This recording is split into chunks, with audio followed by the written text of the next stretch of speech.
Davos diary 2022 में आप सभी का स्वागत है and India at the world economic forum is leading from the front. इस वक्त मेरे साथ mister Amitabh Kant who is the CEO at NITI Aayog यहाँ जुड़ रहे हैं फ्रॉम डावोस।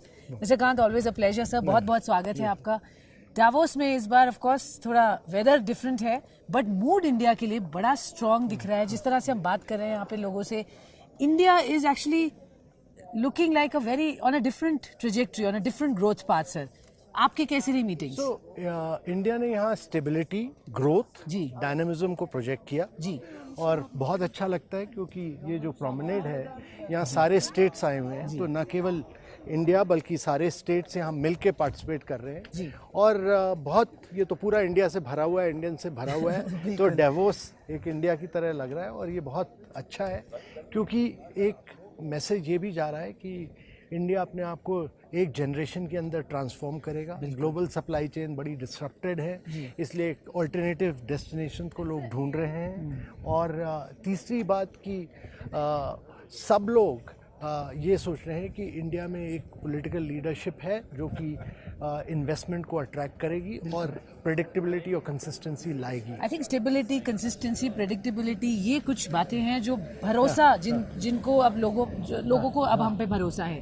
आई थिंक वो इन्वेस्टमेंट्स को अट्रैक्ट करेगा। किस तरीके की इन्वेस्टमेंट सर हम अब गार्नर कर सकते हैं ऐसे टाइम पर जब पूरा विश्व चुनौतियों से गुजर रहा है? इंडिया कह रही है हम फिर भी ग्रो करेंगे। तो एक तो इंडिया ने बहुत प्रोग्रेस की है टेक्नोलॉजी के क्षेत्र में जी, खासकर डिजिटाइजेशन के क्षेत्र में, और दूसरा की प्रोडक्शन लिंक्ड इंसेंटिव स्कीम्स जो 14 सेक्टर्स में निकली है उसमें इलेक्ट्रॉनिक मैन्युफैक्चरिंग हो, एडवांस केमिस्ट्री सेल बैटरी हो या फिर मोबाइल मैन्युफैक्चरिंग हो या ऑटोमोबाइल मैन्युफैक्चरिंग हो, ये सारे क्षेत्रों में इंडिया ने बहुत प्रोग्रेस की है। तो और बड़े इन्वेस्टमेंट्स आ रहे हैं और बड़ी बड़ी कंपनियों से मैं तो करीब 15-16 सेशंस में पार्टिसिपेट किया, करीब 100-150 मीटिंग्स हुई हैं मेरी अभी तक इन सारे क्षेत्रों में, और सबने यही कहा है कि इंडिया के लिए ये एक बहुत बड़ी अपॉर्चुनिटी है और वो सब इंडिया को सब लोग देख रहे हैं क्योंकि ग्लोबल सप्लाई चेन्स डिसरप्ट हुए हैं। बिल्कुल, और ये हमारे लिए एक अपॉर्चुनिटी है। बिल्कुल अपॉर्चुनिटी है, कॉस्ट कॉम्पिटिटिवनेस। दूसरा हमारा जो डोमेस्टिक साइज है वो एक डोमेस्टिक साइज इनेबल करता है। देखिए वियतनाम भी हो सकता है, बांग्लादेश भी हो सकता है, पर ये छोटे छोटे कंट्री, ये 1-2 साल के लिए ठीक है,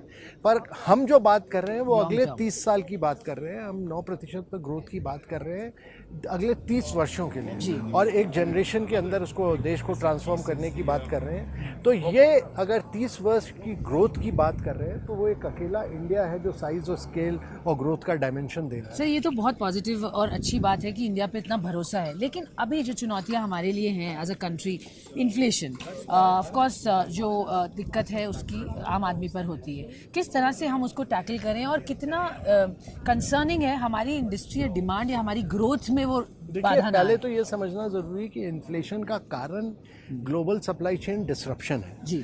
दूसरा ये एक ग्लोबल फेनोमेना है, पर भारत ने तुरंत कार्रवाई की और अपने पेट्रोल और डीजल प्राइसेस को बहुत ज़ोरों से कम किया है और इसका इम्पैक्ट आएगा।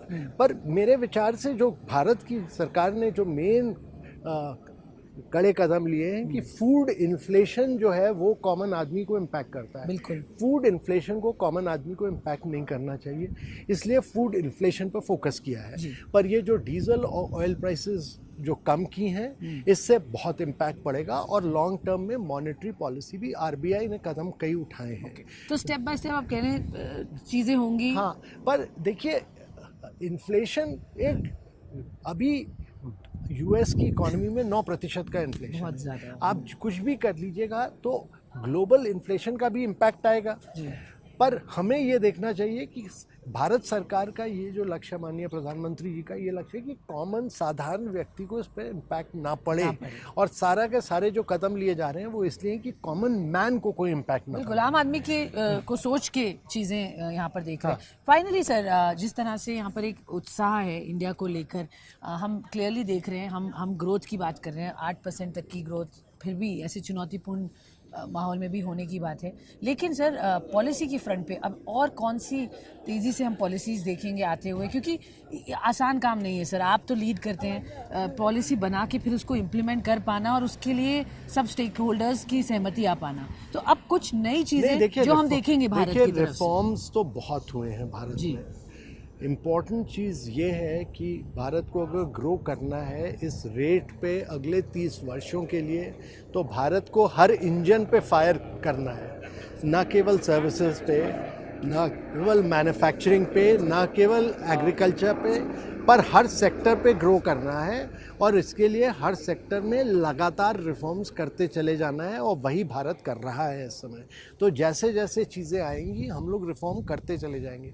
पर महत्वपूर्ण चीज़ ये है कि इस समय ना केवल भारत सरकार ईज़ ऑफ डूइंग बिजनेस करे, ना केवल भारत सरकार रिफॉर्म्स करे, पर कि हमारे जो स्टेट्स हैं, हमारा देश इस समय 26 यूरोपियन कंट्रीज से बड़ा है। तो हर स्टेट, ये आप यहाँ देख रहे हैं महाराष्ट्र, आंध्र प्रदेश, तेलंगाना, यूपी अगर एक देश होता तो दुनिया का 5वां सबसे बड़ा देश होता। तो इसलिए सारे स्टेट्स को भी अब रिफॉर्म की तरफ वो भी जा रहे हैं, और ये बड़ा अच्छे कदम है, क्योंकि माननीय प्रधानमंत्री ने ये उत्साह क्रिएट किया है कि सारे स्टेट्स इस प्रोग्रेस की तरफ, सारे स्टेट्स इस रिफॉर्म प्रोसेस की तरफ आगे बढ़े। बिल्कुल सर, हमें उम्मीद है और हम चाहते हैं इंडिया एकदम आगे रहे और लीड करे इस बिल्कुल पूरे लीड वर्ल्ड करें। को। बहुत बहुत धन्यवाद sir, always a pleasure. Thank you. Thank you sir.